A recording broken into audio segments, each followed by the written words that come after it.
किछि समयर अपेक्षा आज पुणी थरे खोलाଯିब रत्न भंडार।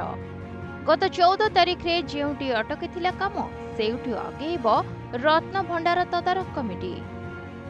एथिपई सकाळ 9:51 रु 12:15 पर्यंत शुभ मुहूर्त रहिछि। एही समय रे भीतर रत्न भंडार को खोरी प्रवेश करिबा परे जिनिस पत्र गुडी को देखिबे। परे अलंकार गुडी को अस्थायी रत्न भंडार को स्थानांतर कराजिबो। कमिटीर सदस्य माने कोनोसी अलंकार पिंधि भीतर को जाय परिबे नाही। पूर्व एसओपी को पालन कराजिबो। तेबे संध्या सुधा रत्न अलंकार सब सुरक्षित भावे अस्थायी स्ट्रंग रूम रु स्थानांतर कराजिबो। श्रीमंदिर मुख्य प्रशासक कहवा अनुसार भीतर रत्न भंडार 3टी ताला भंगा जाइतिले भी 2टी ताला पकाई चाबी को ट्रेजरी जिम्मा दिया जाइछि। आज ट्रेजरी रु नुआ ताला चाबी आनी भीतर भंडार खोलाजिबो। एहा परे अस्थायी रत्न भंडार को जिबो अलंकार। रत्न अलंकार अस्थायी रत्न भंडार खटसेज घर को स्थानांतर हेबो।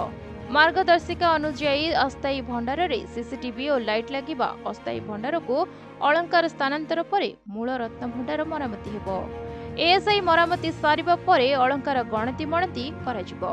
तेबे भीतर रत्न भंडार खोलुथिबारु सकाळ 8टारू मंदिर भीतर को भक्त मानकु प्रवेश निषेध करा जायछि। रिपोर्ट प्रतिदिन टीवी।